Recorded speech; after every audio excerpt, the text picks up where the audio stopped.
Hello student, welcome to the success classes. अब हम लोग बहुपद का सेकेंड पार्ट का ऑब्जेक्टिव देखते हैं। पार्ट 1 इसका नहीं देखे हैं तो जाके देख लीजिएगा। ये पार्ट 2 है। पार्ट 2 इसमें 9 क्वेश्चन है। इस वाले सेक्शन में जो क्वेश्चन रखे हैं थोड़े से अपग्रेड है, मतलब थोड़ा सा उससे भास्ट। पिछला वाला पार्ट था उसमें ऐसा नहीं था, थोड़ा सा उससे कह सकते हैं। हालांकि क्वेश्चन भारी नहीं है बट थोड़ा सा थिंक लेवल से ऊपर सोचना पड़ेगा एक आध क्वेश्चन में, ज़्यादा में नहीं, एक आध क्वेश्चन। आइए देखते हैं। X square plus b x plus c का आलेख मतलब ग्राफ कैसा होगा। तो 4 ऑप्शन दिया है आपको। सबसे पहले इसको देखिए, यह है क्या, किसका रूप है? द्विघात बहुपद का व्यापक रूप है। द्विघात बहुपद का व्यापक रूप, द्विघात मैक्सिमम घात 2 है तो द्विघात बहुपद का व्यापक रूप। तो द्विघात का आलेख होता है परवलय। द्विघात का आलेख होता है परवलय, याद रखिएगा। अगर रैखिक रहता, रैखिक यानी कि ए एक्स प्लस बी, तो इसका ग्राफ होता सरल रेखा। या हिंदी में भी पूछता है द्विघात बहुपद का आलेख कैसा होगा, तो परवलय। हिंदी में यह भी पूछ देगा रैखिक समीकरण, रैखिक बहुपद का आलेख कैसा होगा, तो लिखेंगे सरल रेखा, इसमें परवलय। अब आते हैं नेक्स्ट वाले दूसरे वाले सेक्शन में। एफ एक्स बराबर यानी कि बहुपद है, यदि एफ एक्स बराबर x square minus 5x plus 7 के मूल अल्फा और बीटा हो तो alpha inverse plus beta inverse, alpha inverse plus beta inverse. पहले तो वही देख के थोड़ा सा बच्चा को परेशानी होता है। Inverse, alpha inverse plus beta inverse, इसका मतलब होता है इनवर्स मतलब 1/अल्फा 1/बीटा। एक पावर पॉजिटिव में नहीं लिखते हैं, निगेटिव में लिखना पड़ता है। तो 1/अल्फा प्लस 1/बीटा। तो इसका शॉर्टकट बताए थे पिछले वीडियो में कि इसका शॉर्टकट -b/c डाल दीजिएगा, डायरेक्ट निकल जाएगा ऑब्जेक्टिव में। तब -b, माइनस जब भी यहाँ दिखाई दे फॉर्मूला में तो बी का उसका चिन्ह चेंज कर देना है। तो यहाँ पर ए होता है, देख लीजिए, यहाँ पर ए, यहाँ पर बी, यहाँ पर सी। तो ये हो गया आपका बी। सी क्या है, तो सी हो गया आपका 7। तो माइनस है तो चिन्ह चेंज कीजिएगा तो कितना हो जाएगा 5/7, 5/7 यानी कि हो गया -5/c है 7।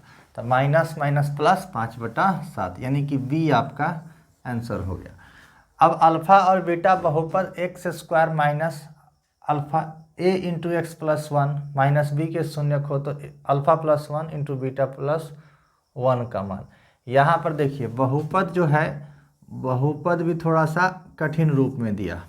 तो पहले हम बहुपद को तोड़ेंगे। तो बहुपद क्या है, तो एक्स स्क्वायर अंदर माइनस ए से गुना कीजिएगा तब माइनस ए एक्स प्लस माइनस माइनस ए 1 जा ए माइनस बी। यानी कि इस बहुपद को अब ऐसे लिख सकते हैं x square minus x, minus common ले लीजिएगा तो ए प्लस बी। ये हो गया आपका बहुपद। अब बहुपद जो है इस रूप में आ गया, x square plus b x plus c, यानी कि मानक रूप में। अब कहता है, अब जो निकालना है आपको alpha plus 1 into beta plus 1। तो इसको मल्टीप्लाई कीजिएगा तो आएगा alpha beta plus beta plus 1। इसको मल्टीप्लाई करने पर यही आएगा, यानी कि आपको इससे अल्फा प्लस बीटा और अल्फा प्लस बीटा और अल्फा इंटू बीटा का मान निकालना पड़ेगा। तो यहाँ a बराबर क्या है 1, b बराबर क्या है -a, c बराबर क्या है -a प्लस b। तो अल्फा प्लस बीटा क्या होता है -b/a, अल्फा इंटू बीटा क्या होता है c/a प्लस 1। अब इसी में वैल्यूएशन कर देते हैं।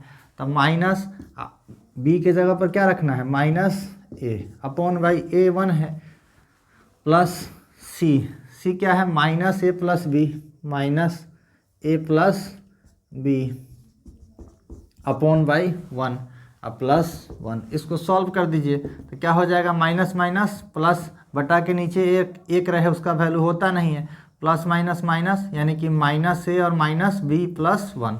माइनस में है, माइनस में प्लस में और माइनस में a है, कैंसिल हो गया a माइनस 1 b, यानी कि आपका ऑप्शन हो गया 1 - b नंबर ऑप्शन। यानी कि ये भी थोड़ा सा कठिन था, यहाँ पर ये भी कठिन दे दिया था। अब बहुपद दिया एक्स स्क्वायर प्लस ए एक्स माइनस बी के शून्यक एक दूसरे के व्युत्क्रम हो, यानी कि शून्यक जो हुआ एक अल्फा हो गया तो दूसरा बीटा के जगह पर लिख देंगे 1/अल्फा। द्विघात बहुपद के दो शून्यक होते हैं, मूल होते हैं, जो भी हल कहिए, एक दूसरे के व्युत्क्रम है। व्युत्क्रम का मतलब उल्टा होता है, तो अल्फा का उल्टा क्या होगा, तो 1/अल्फा होगा। तो जब भी कहे एक दूसरे के व्युत्क्रम है तो आपको कुछ नहीं करना है, आपको करना है c/a=1, यानी कि alpha into beta equals to 1, alpha into beta equals to 1, यानी c/a=1। अब देख लीजिए आपका c क्या है, c है -b अपॉन बाई a के जगह पर क्या है तो 1 है, तो क्या हो जाएगा b इक्वल्स टू -1। नीचे के एक का वैल्यू होता नहीं है, इधर वाला माइनस इसको दे दीजिएगा, तो यहाँ से माइनस हटेगा तो यहाँ हो जाएगा -1, यानी कि ऑप्शन नंबर बी। अब ये दिया, ये भी बहुपद है। अब इसका घात पूछ रहा है, तो पहले देखिए बहुपद जो है नॉर्मल मानक रूप में उसको लाना पड़ता है, तो x से गुना कर दीजिएगा तो क्या हो जाएगा 5x + 4x²। अब बहुपद, अब मैक्सिमम घात कितना है 2, तो बहुपद का घात हो गया 2, यानी कि सी ऑप्शन। यदि x² plus ax minus b के शून्यक बराबर किंतु विपरीत प्रकृति के, बराबर है लेकिन विपरीत प्रकृति के, यानी कि एक अल्फा है तो दूसरा माइनस अल्फा है, एक अल्फा है और दूसरा माइनस अल्फा है। तो जब भी ये वाला कहे, दो सेक्शन वाला याद रखिएगा आप, एक व्युत्क्रम वाला सेक्शन, एक ये वाला, ये दोनों सेक्शन, इससे क्वेश्चन आते रहता है। जब व्युत्क्रम वाला कहे तो alpha into beta equals to 1 लगाइएगा, और जब कहे शून्यक बराबर किंतु विपरीत प्रकृति के, यानी कि एडेटिव इन्वर्स होता है, योगात्मक प्रतिलोम, तो इसमें करिएगा alpha plus beta equals to 0। इस दोनों में बस याद रखना है आपको। तो alpha plus beta equals to 0, तो अल्फा प्लस बीटा क्या होता है -b अपॉन बाई a बराबर 0। तो b क्या है आपका a क्या है आपका 1, कुछ नहीं दिख रहा है यहाँ, 1 होगा, 1 इक्वल्स टू 0, तो -a इक्वल्स टू 0 इंटू 1, तो a इक्वल्स टू क्या हो गया 0। ऑप्शन में देखिए a इक्वल्स टू 0 है, डी ऑप्शन में a इक्वल्स टू 0। अब आते हैं नेक्स्ट वाले सेक्शन 7 नंबर क्वेश्चन में, निम्न बिंदुओं में से कौन 3x + 2y = 12 के आलेख पर स्थित है। यानी कि ये ग्राफ है, तो दो चर वाले रैखिक समीकरण है, इसका ग्राफ कैसा होता है, तो सरल रेखा होता है। तो इसके इस रेखा पर इसमें से कौन सा बिंदु स्थित होगा, तो इस रेखा पर जो भी बिंदु स्थित होगा इस समीकरण को संतुष्ट करेगा, बस इतना ही समझ लीजिए। यानी कि पहले वाला ब्रैकेट में x का वैल्यू होता है, बाद में y का वैल्यू होता है, x और y के जगह पर डाल दीजिए, यानी कि 12 आना चाहिए, इधर से रखने पर 12 ही आवे। तो मान लीजिए -2 रखते हैं तो -6 और -6 -12 आएगा, यानी कि ये ऑप्शन आपका नहीं है। अब 4 रखते हैं, 3 4 जा 3 चौका 12, 12 हो गया। अब प्लस 2 × 0 0, तो 12 + 0, यानी कि आपका आंसर होगा बी। ये भी हो सकता है, 3 दूना 6, 3 दूना 6, 6 6 12, 4 3 12, ये भी है आंसर, ये भी है आंसर, 6 दूना 12। तो क्वेश्चन गलत है, कौन स्थित नहीं है होना चाहिए, कौन स्थित नहीं है, क्योंकि इसमें 3 स्थित है, 3 दिख रहा है, ये भी हो जाएगा। 4 3 12 और 0 × y 0 प्लस 12 + 0 12 आएगा। 3 दूना 6, 3 दूना 6, 6 6 12, ये भी आ जाएगा। 0 × 3 0 हो गया, 6 दूनी 12, ये भी हो जाएगा। यानी कि इसमें वही खोजना है जो स्थित नहीं है, मतलब जो इसको संतुष्ट नहीं करता है, तो इसका आंसर होगा ए। क्वेश्चन में गड़बड़ था, x³ - x² के शून्यक होंगे, x³ - x², तो त्रिघात है, त्रिघात बहुपद के 3 शून्यक होते हैं, लेकिन यहाँ 2 शून्यक की बात है, यानी कि एक शून्यक 2 बार रिपीटेशन कर सकता है। इसको थोड़ा सा आप सॉल्व कर लीजिए। तो x³ - x² इक्वल्स टू, शून्यक जब भी निकालना हो तो इक्वल्स टू के उधर 0 लगा दिया जाता है। अब इसमें से कॉमन, ये नहीं कि उधर भेज दीजिएगा, कॉमन निकाला जाता है, x² कॉमन, तो x - 1 बचा। अब इसका 2 पार्ट हो गया फैक्टराइज में, यहाँ पर देखिएगा 3 पार्ट हो गया, x × x × x - 1, त्रिघात का 3 शून्यक होता है तो एक 3 गुना में हो गया, तो एक बार इस गुना इक्वल टू 0, एक बार इस गुना इक्वल टू 0, मतलब जो 3 पार्ट होता है, एक बार x माइनस 1 इक्वल टू 0। तो देखिए दोनों वैल्यू 0 ही आ गया, वही पहले ही बोले थे कि 2 सेम होगा इसलिए 2 शून्यक दिया हुआ है, नहीं तो शून्यक होता 3 है, 2 समान शून्यक आया है 0 0, यानी कि हो गया 0 0 1, 2 0 सेम है इसलिए 0 और 1 दिया होगा आंसर में। तो देखिए क्या दिया है, 0, केवल 1, केवल 2, केवल 0 और 1, तो डी ऑप्शन आपका सही होगा, केवल 0 और 1।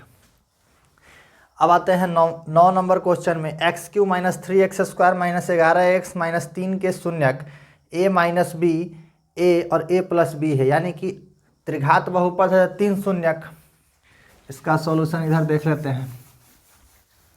त्रिघात बहुपद है तो इसके 3 शून्यक, तो इसमें a क्या है 1, b क्या है -3, c क्या है -11 और d क्या है -3।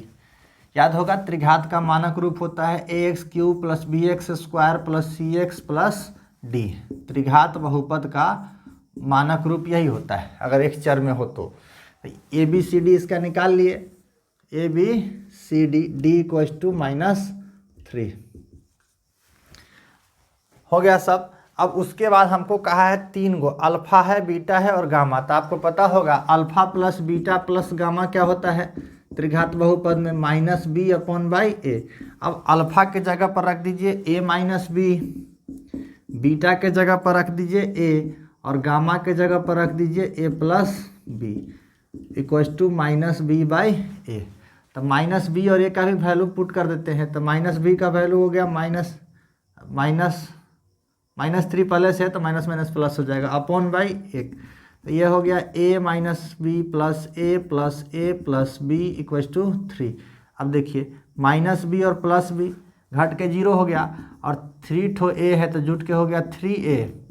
तो 3 से 3 काट दीजिएगा तो 1 आएगा, तो a इक्वल टू 1, यानी कि इसका ऑप्शन 1 देख लीजिए किधर है, a नंबर ऑप्शन में। ये हो गया आपका a नंबर ऑप्शन। ये थोड़ा सा कठिन कह सकते हैं, जनरल क्वेश्चन से थोड़ा सा अप लेवल। अभ्यास करना जरूरी होता है, कभी कभी एग्जाम में थोड़ा सा अप लेवल क्वेश्चन आ जाता है तो उसमें यही सब करता है, कठिनाई कर देता है, थोड़ा सा क्वेश्चन को फंसाता है। तो उसमें फंसना नहीं है, उससे निकलना है तो पहले हमको अभ्यास करना होगा सब प्रकार के प्रश्न का। तो एग्जामिनेशन हॉल में ज़्यादा समय नहीं लगे, कम समय में भी निकालना पड़ता है ऑब्जेक्टिव।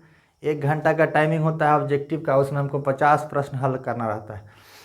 तो हल्का है तो ठीक है, हम 45 मिनट 40 मिनट में हल कर लेते हैं, लेकिन जब हार्ड क्वेश्चन आता है तो 1 घंटा क्रॉस कर जाएगा, तो सब्जेक्टिव में आपका टाइम कम पड़ेगा। उसके लिए थोड़ा बहुत इस सब प्रश्न का भी अभ्यास करना चाहिए, क्योंकि आजकल के जो मॉडल पेपर है उस सब में केवल क्या दे रहा है, आसान क्वेश्चन भर देता है। पैटर्न देखता है पिछला 2 साल का, उसमें हल्का क्वेश्चन पूछा उसी तरह का आपका सब सेट कर देगा। इन कभी कभार आता है थोड़ा सा अप लेवल क्वेश्चन। अब नेक्स्ट जो है ऑब्जेक्टिव हम दूसरे सेक्शन का देखेंगे।